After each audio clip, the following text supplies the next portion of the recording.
네, 안녕하십니까. 김 선생의 서울 이야기를 진행하는 강사 김효입니다. 이번 시간에는 탑골승방 보문동이란 제목으로 말씀을 드려보도록 하겠습니다. 자, 서울의 많은 동네 이름이 여러분들이 이 절 이름에서 유래됐다는 사실을 알고 계시죠? 여러분들이 지금 바위절 암사동이라든지 세절 신사동, 또 천왕사 천왕동, 진관사 진관동, 미아사 미아동, 사근사 사근동 등 이렇게 절 이름에서 유래된 마을들이 많이 있다고 보시면 되겠는데요. 이 낙산 아래에 이 탑골승방이 있었던 승방이었던 이 보문사도 바로 오늘날의 성북구 보문동의 유래가 된다고 볼 수가 있겠습니다. 1949년 신설동의 일부 지역을 이 성북구로 편입을 하면서 관내에 있던 보문사의 이름을 따서 그 명칭이 제정되었다라고 이렇게 볼 수가 있겠습니다. 지금 이 보문동 영역을 이 붉은색으로 표시를 해놓고 있는데요. 자, 이곳은 왼편 서쪽 지역으로는 낙산의 동쪽 지역이 되겠고요. 그래서 한양도성 동쪽 지역에 해당이 된다고 볼 수가 있겠고요. 일찍이 안암동과 한 동네였었고 또 그 밑으로 남쪽으로는 신설동으로 해서 천기천으로 이어진다고 보시면 되겠습니다. 그래서 창신동, 삼선교, 도남동, 안암동, 신설동 등으로 둘러싸여 있는 동네가 바로 이 보문동이 되겠는데요. 현재의 6호선 보문역 가까이 바로 이 보문사라고 하는 이 절의 이름으로부터 유래가 됐다라고 보시면 되겠는데요. 같이 사이좋게 맞대고 있는 것이 바로 이 보문사와 미타사가 되겠습니다. 이런 절골이 있는 동네로부터 이 보문사가 이루어졌다라고 보시면 되겠습니다. 이곳에 이렇게 탑들이 오래전부터 전해 내려오는 탑골을 이루고 있다 보니까 동네 이름부터가 탑동이라고 이렇게 불려졌었다라고도 볼 수가 있겠고요.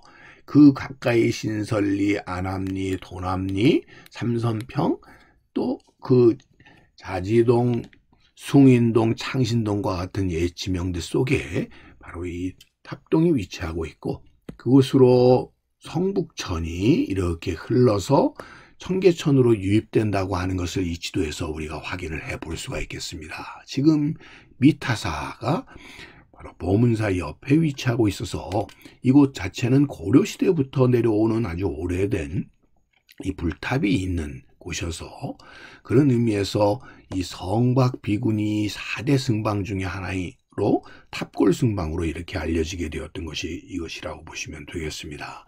그래서 옥수동의 두묵계 승방인 미타사와 그 이름을 같이 하는 이유도 그것이고요. 석관사 돌고지 승방, 숭인동 세절 승방인 청룡사와 함께 4대 승방을 이루고 있는 것이 바로 이 불탑이 전해져 내려오고 있는 미타사라고 하는 점에서 이곳을 탑골 승방이라고 이렇게 불려왔었다고 보시면 되겠습니다. 바로 이 탑동에 옛 또 지명으로 들을 수 있는 것이 우선리라고 하는 지명이 있다는 것을 알 수가 있는데요. 바로 이 우선리는 우산각골이라는 것이 이제 우선리로 이름이 자리를 잡게 되었다는데 이 보문동과 신설동에 걸쳐 있는 마을로 우산각골, 우산강리라고 하는 것이 우선리로 바뀌었다는데 이는 조선 세종 때의 정승이었던 유관이 이곳에 살았었는데 몹시 청렴했던 그가 비가 오면 지붕이 새는 작은 오두막집에 살아서 결국 방 안에서 우산을 받고 있었다는 것이죠. 그러면서도 우산도 없이 고생할 더 가난한 백성들을 걱정해 우산을 이웃에게 주었으므로 이후 동리 사람들이 그의 집을 가리켜 우산각이라고 불렀고 그 마을이 바로 우산각골이다라고 보시면 되겠습니다. 그것이 우산리로 바뀌었고 이런 아름다운 이야기가 이 청백리의 이야기가 오늘날까지 전해져 내려오면서 결국 여러분들 지금 서울 풍물시장 가까이 우산각 어린이공원이 조성이 되게 되었고요.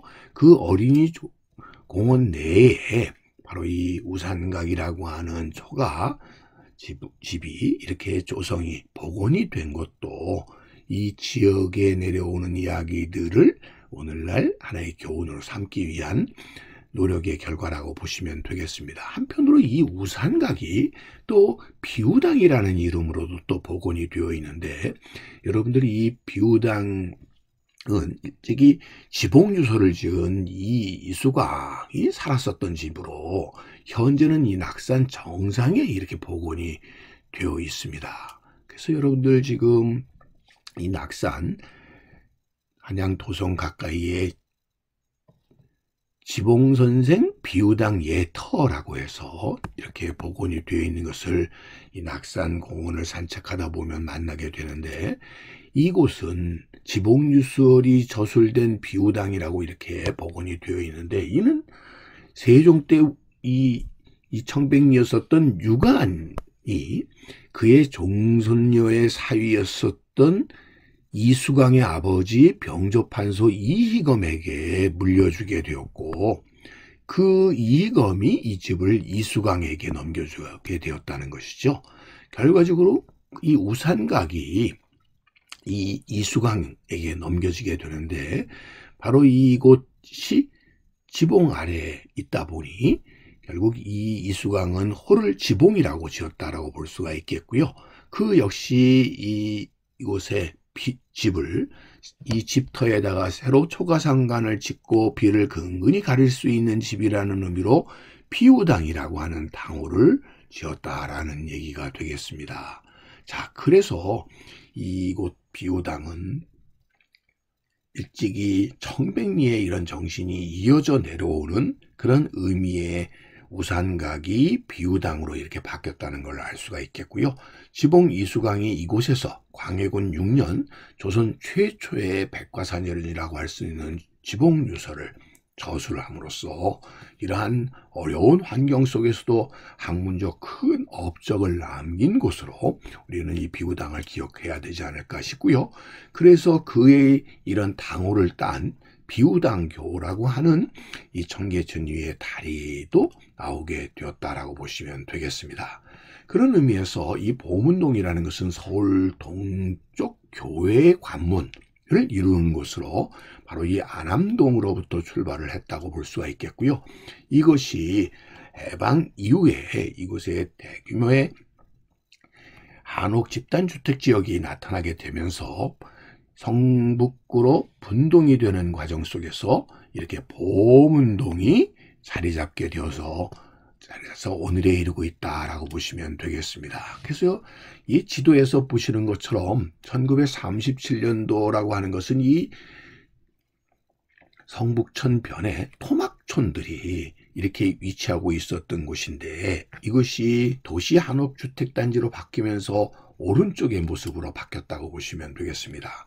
1950년대 말에 이 보문동, 안암동 일대에 이 지금 보시는 것처럼 성북천을 경계로 해서 보통 한 10집씩 이렇게 단위로 해서 이루어지는 이런 형태의 도시 한옥 집단 주택이 이 지역에 대거 들어서서 이런 마을의 모습들을 갖추게 되었다라고 보시면 되겠습니다. 집들이 아주 다닥다닥 붙어 있으면서 이렇게 좁은 골목길을 경계로 해서 택지를 이루고 있었다라는 것을 알 수가 있겠는데요. 이런 곳에서 또 그 지역에 자연스럽게 천변의 중심으로 해서 시장들이 발달을 하게 되었다라고 보시면 되겠습니다. 바로 이런 시장터들이 있었던 이곳의 모습이 현재도 그대로 남아서 이런 좁은 골목길을 중심으로 하는 택지를 볼 수가 있겠고요. 이런 택지들이 하나씩 소위 재개발을 하는 과정에서 보문시장짜리의 이런 아파트들이 하나씩 들어서게 되어서 오늘날의 이 보문동의 변화된 모습을 볼 수 있는 대표적인 장비가 되지 않았나 싶습니다. 그래서 여전히 예전에 이런 한옥이 있었던 자리에 2층 이런 집들이로 변화된 오늘날의 골목의 모습들 속에서 또 이렇게 곳곳에서 아파트 단지로 재개발이 이루어지는 모습들이 보여지게 되었고요. 그런 의미에서 이 보문역을 중심으로 했었던 이곳의 이러한 한옥 집단주택 지역들이 오늘날에는 이렇게 고층 아파트 단지로 변화되어서 예전에 바로 이 탑골 또 이렇게 가난하지만 그런 가운데 공직자로서의 이러한 의무를 잘 지키려고 노력했었던 그런 의미에서도 어떤 의미에서 가난한 동네였었던 이곳 보문동이 오늘날 이렇게 살기 좋고 부자 동네로 변모돼 나가는 모습을 보이고 있는 보문동으로 바뀐 곳이 바로 이 탑골승방 보문동의 현 주소가 아닌가 싶습니다. 오늘 이 시간에는 탑골승방 보문동에 대해서 꽃밭을 가꾸는 김 선생이 말씀드렸습니다.